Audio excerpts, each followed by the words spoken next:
Hello, everyone. So sorry I was muted. My name is Jyoti. So I would be sharing with you on inclusive education for children with disability. So in terms of education and disability, I specialize with children, work with children who are on the autism spectrum disorder, as well as intellectual disability. I will be referring to them as a neurodivergent and children who have reached typical developmental milestones. So they will be referred to as neurotypical children.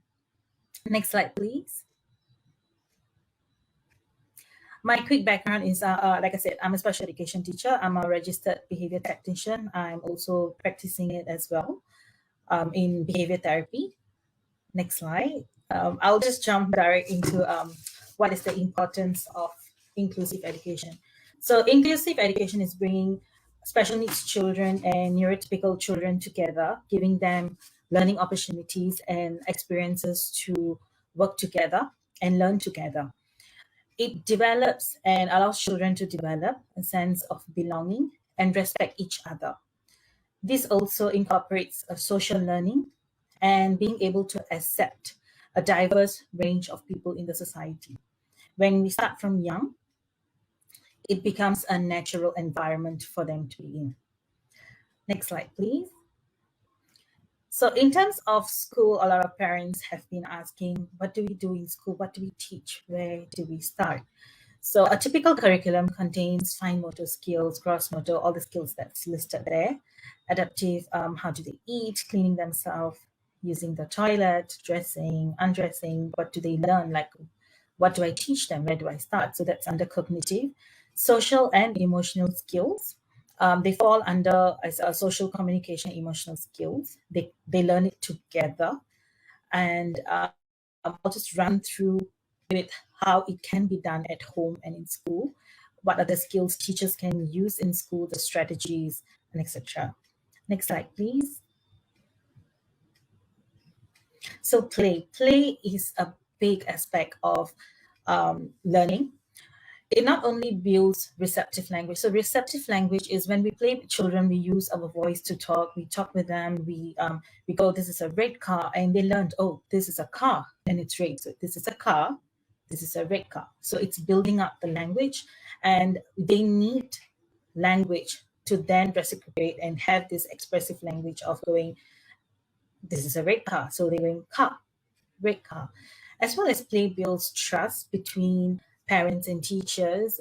It's where they go, oh, learning is fun. Let's learn. While learning, they also develop social skills like taking turns, as well as this is the right way to play. And but how else can we play with friends? So developing the emotional senses and communication between playmates, teachers, friends. So communication is a very big aspect of learning, and that's how we learn. So I'll go further on with this on the next slide. So the idea is to make learning natural and fun. So these are some classroom strategies and supports we use. So you can see there's a lot of pictures. A typical classroom where we have inclusive children, special needs children, we use a visual schedule. So as you can see on the right side, there's a picture and there's a few Legos, puzzles. So it gives a typical day plan for the child. So the child looks at it and goes, okay, this is my day plan. So once they're done, they know what's next. How can you start these approaches in school is using songs, like in YouTube, there's some simple songs, those kind of songs. You can get the pictures and be like, give two pictures and be like, two of your favorite songs, and be like, what do you want? So encourage the child to first take and give you, so the child would understand that, oh, this is the song. Okay, this is what I want. For example, open and shut. You'd be like, do you want open, shut, and or do you want 5 little speckles frogs? So take and give me. So that's how they learn how to communicate for those children who have communication difficulties. That includes nonverbal child.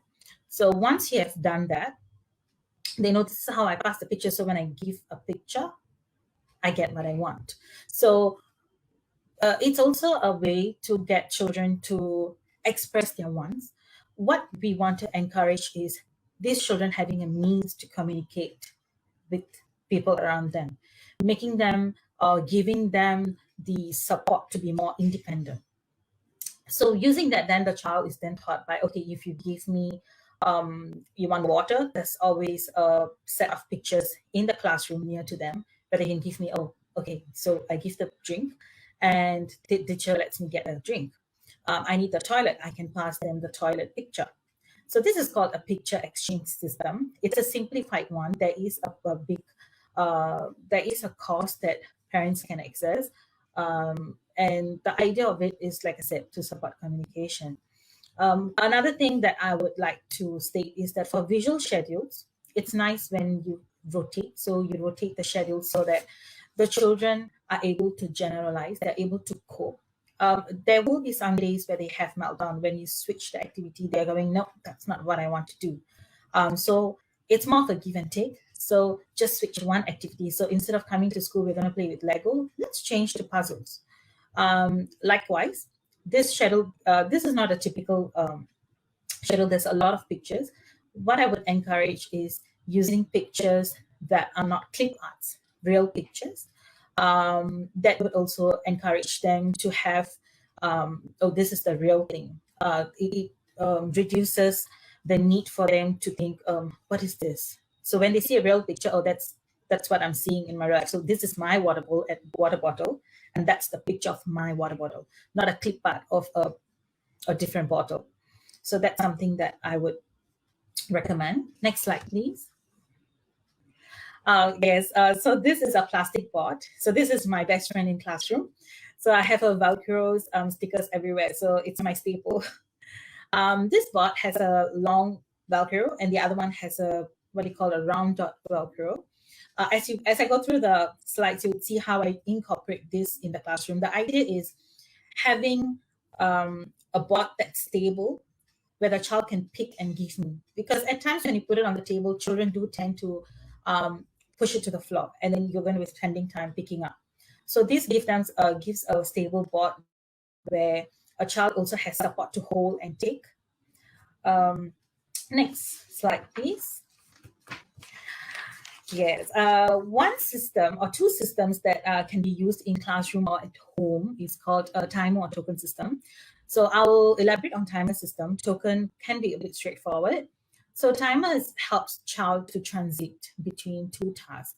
So for example, when the child has difficulty distinguishing between activity time and time to have snack. So what I do is you can use a kitchen timer or a handphone, and the time varies based on routine, in the sense, time to have snack, the child is playing and does not want to have their meal. You can go, okay, I'm setting 2 minutes. When timer beeps, time to have food. So you keep toys, so you show a visual of keep toys, and then it's time to eat. So when the timer rings, so then you go, okay, timer ring, time to keep, and time to go and eat. And the same thing between activity and playtime. So playtime, keep toys, time to do work. So what I would say is this encourages, like I said, transition between activities. It can be implemented at any place. So at home, in school, or even outside. So they are playing in the beach and you want to go, time to go home. Okay, 2 minutes or 5 minutes, timer beep, you have to go home. So it gives them a sense of, okay, when this happens, I have to do this. It sets a routine. And of course, increasing and decreasing of the time depends on the task itself. So token system, as you can see, there's some smiley boards. There's different kind of tokens. I'll just brief you very quick. It's actually a very big topic. So there's 3, 5, 10 token systems accordingly. So let me just go with 3, a simple one. So you want to establish your child to have good eye contact with you. So you have a token board, and you have 3 tokens, and be like, whenever the child looks at you, be like, oh, that's good looking. You know what? I like that. That's good. That's 1 token. And after the child has done gotten 3 tokens. So you want to also have to emphasize a natural setting. So do not force them to say, look at me, look at me. When they look at you, you support it. Oh, there you go. So when they've achieved 3 tokens, and you go, okay, well done, look at it. Yes, done. That's very good eye contact. So what do you want to play? Do you want to play Play-Doh? Okay, 2 minutes of Play-Doh. And Very simply defined, inclusion is a belief that everyone belongs. It's a philosophy that values diversity and, as such, welcomes everyone.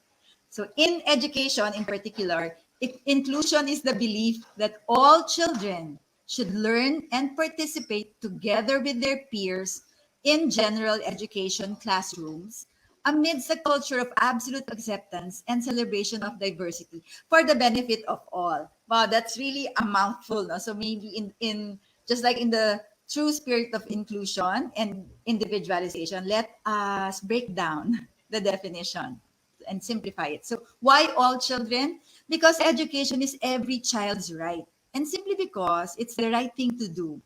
As educators, we commit to helping all students, not just the promising ones, but especially those who have difficulties and are challenged.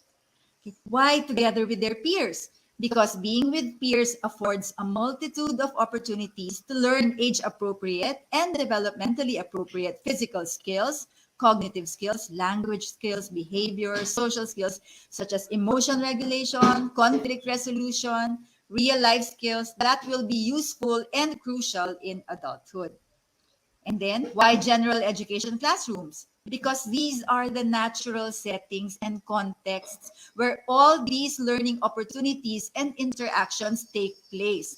Represents the bigger natural world where children belong, includes play areas, cafeteria, home, community, as opposed to clinical settings or resource rooms, right? So there are a myriad opportunities to interact with others, practice skills, develop talents, and to belong.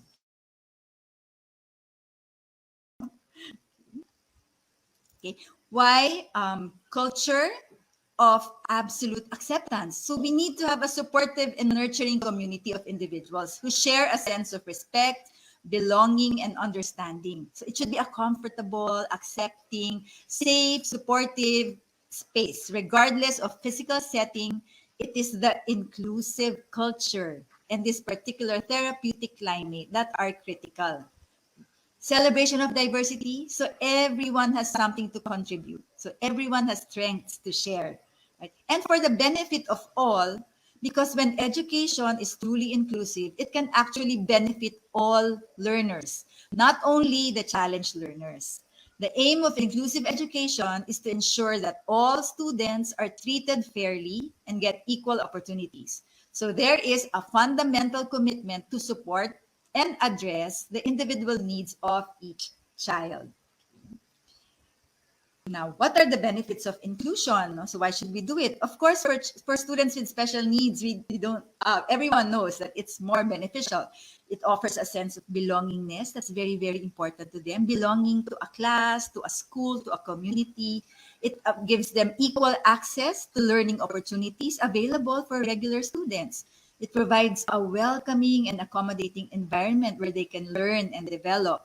And it facilitates development of friendships and other nurturing relationships, which are very, very crucial and will help sustain them later on in adult life. There will be appropriate peer role models for academic, social, and behavior skills. And it boosts their self worth. It affirms their unique strengths and capabilities. And it increases their chances of inclusion in future environments, which is very, very important. So, their inclusive education placement in childhood will prepare them for inclusion in adulthood also. So, what about for regular students? Are there benefits to inclusion? Definitely, yes. It offers early opportunities to experience and appreciate social diversity. Imagine at very young ages, children cultivate respect and unconditional positive regard for others with diverse characteristics. It develops a sense of self empowerment for the regular children because they know that they can make a difference for others and for society. It develops empathetic skills, develops meaningful friendships, and prepares the students for adult life in an inclusive society. So, what we're doing now again at this point in their lives is helping prepare them for their adult inclusive society. Okay? And also, there are greater academic outcomes. Children who are in inclusive schools do better academically. So, and all students' needs are better met. Just like what Miss Jo mentioned earlier, the picture exchange system, having a timer or a token economy. These are strategies that would also benefit regular children. So not just children with special needs. So if a teacher utilizes these strategies, all students benefit. How about for teachers and staff? Okay, what are the benefits? Oh, we have a lot. No? So it increases opportunities to experience and appreciate social diversity. It gives teachers and staff opportunities to recognize every student's unique strengths. Okay, it makes them become better at individualizing instruction. It enhances their abilities to be creative and resourceful in dealing with teaching challenges. Imagine how much better, what better skills teachers would have if they're used to teaching in an inclusive environment.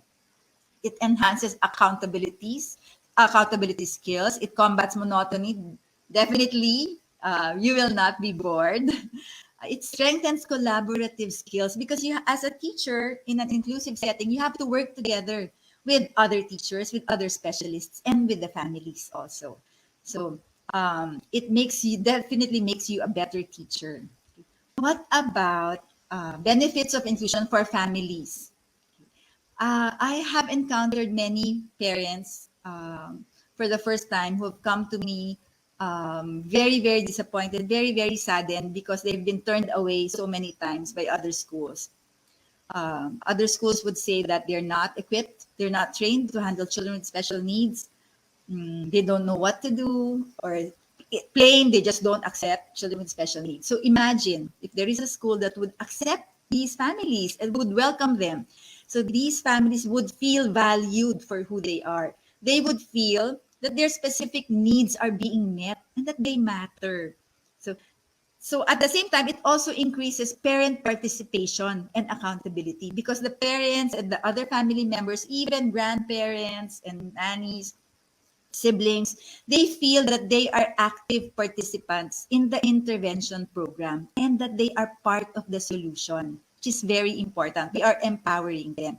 And also, we're giving them a chance for greater integration into the community because they're already, by accepting them, they're already part of the school community, which makes it easier for them to transition to the bigger community later on.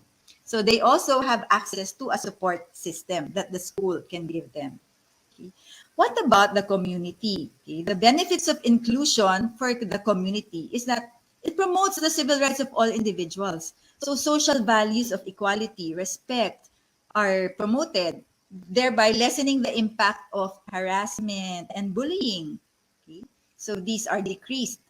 It teaches socialization, collaborative skills, it builds supportiveness, and increases the ability to appreciate diversity and inclusion on a broader level.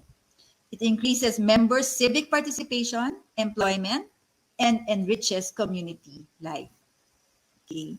So now that we know what the benefits are, okay, I'd like to talk to you about the requisites for successful inclusion. Because it's not simply a matter of, okay, we'll be inclusive. No, there have to be certain requirements that are met for successful inclusion. So first, there must be solid policies and procedures that are already in place. And when I say policies and procedures, we are talking about guidelines, the thrusts, what are the objectives, the approaches, what are the procedures for implementation, feedback mechanisms, even staff training. And these must all be well-defined, clearly articulated, and consistently implemented by the entire school staff.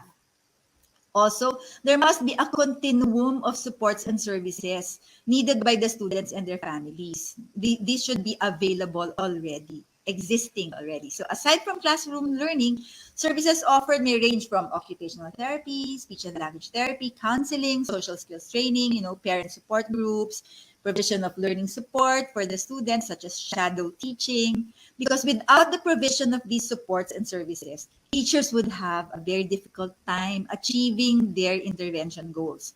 So even teachers and intervention providers themselves must have a continuum of supports available to them. such as opportunities for continuing education, debriefing, support groups, recreation, burnout prevention to ensure their lengthy and wholehearted involvement in the intervention process. Now, another requirement